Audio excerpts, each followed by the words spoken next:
lancar ya. Semoga amin. Ya. Assalamualaikum warahmatullahi wabarakatuh.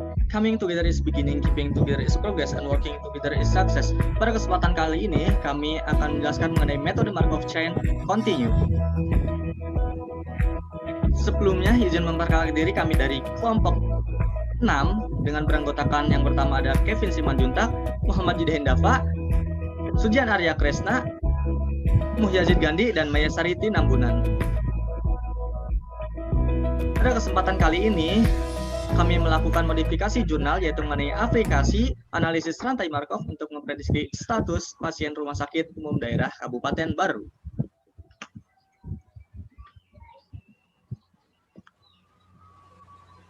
Apa itu Markov Chain? Markov Chain atau rantai Markov adalah suatu metode yang digunakan untuk mengidentifikasi variabel-variabel pada masa sekarang yang didasarkan pada variabel-variabel di masa lalu, sehingga didapatkan perkiraan kemungkinan variabel tersebut di masa yang akan datang.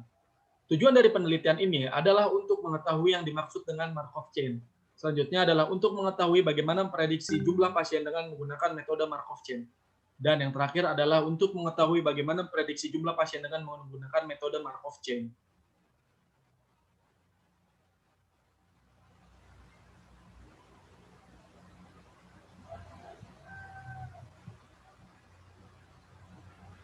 Studi kasus pada penelitian ini dilakukan di Rumah Sakit Umum Daerah Kabupaten Baru. Penelitian ini bertujuan untuk memprediksi peluang status pasien pada RSUD Baru saat keluar dari rumah sakit dalam keadaan lebih baik pada periode berikutnya dengan keadaan seimbang. Berikut adalah tabel keadaan saat masuk dan keadaan saat keluar.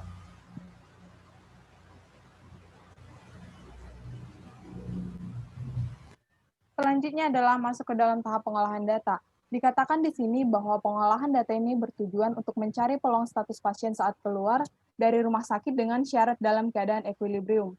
Equilibrium artinya di sini peluang status pasien pada saat keluar tidak dipengaruhi lagi oleh keadaan pasien saat masuk. Maka hal pertama yang harus dilakukan terlebih dahulu adalah menentukan matriks probabilitas transisi dari keadaan pasien saat masuk pada periode pertama.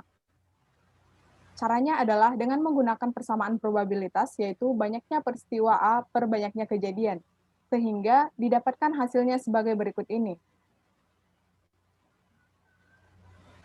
Berikut merupakan matriks probabilitas transisi periode pertama, artinya peluang status keadaan pasien saat keluar dari rumah sakit, namun dikatakan bahwa matriks probabilitas yang dihasilkan harus dalam keadaan equilibrium atau steady state. Dikatakan sebelumnya bahwa keadaan equilibrium itu adalah keadaan yang peluang itu harus sama. Berarti itu perhitungan matriks di sini itu harus sama. Yang di sini itu harus sama semua, sama di sini, sama di sini.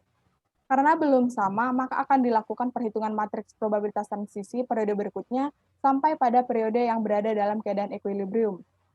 Untuk memperoleh matriks probabilitas transisi berikutnya, maka bisa dihitung dari matriks probabilitas transisi pada periode yang pertama. Contohnya untuk mencari matriks probabilitas transisi pada periode kedua.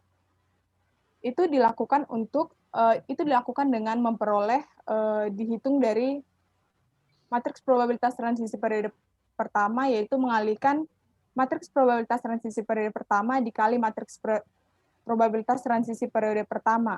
Maka dihasilkan matriks probabilitas periode kedua. Di sini juga pada matriks probabilitas transisi periode kedua itu belum dalam keadaan seimbang.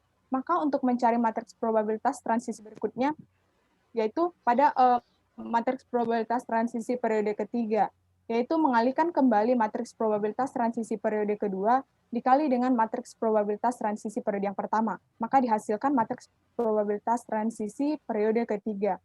Maka di sini tuh belum dalam keadaan seimbang, sehingga selanjutnya itu dicari lagi matriks probabilitas transisi pada periode hingga dalam keadaan equilibrium.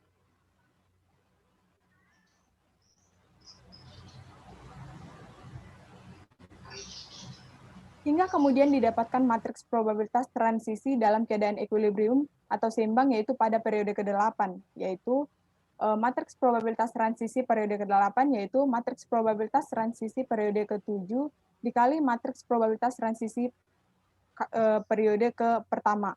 Atau bisa juga dengan cara matriks probabilitas transisi pada periode ke-8 itu sama dengan matriks probabilitas transisi pada periode ke-4 dikali dengan matriks probabilitas transisi pada periode ke-4 seperti berikut ini.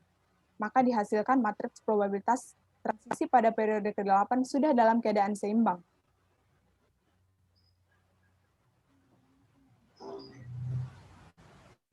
Selanjutnya yaitu penutup. Dari keadaan equilibrium atau seimbang ini kemudian didapatkan peluang keadaan pasien saat pulang dari rumah sakit, yaitu ada 3.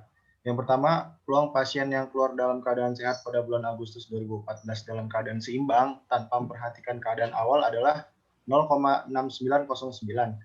Peluang keadaan pasien yang keluar dalam keadaan sakit biasa pada bulan Agustus 2014 dalam keadaan seimbang tanpa memperhatikan keadaan awal adalah 0,1820. Dan yang ketiga, peluang keadaan pasien yang keluar dalam keadaan sakit biasa pada bulan Agustus 2014 dalam keadaan seimbang tanpa memperhatikan keadaan awal adalah 0,1270.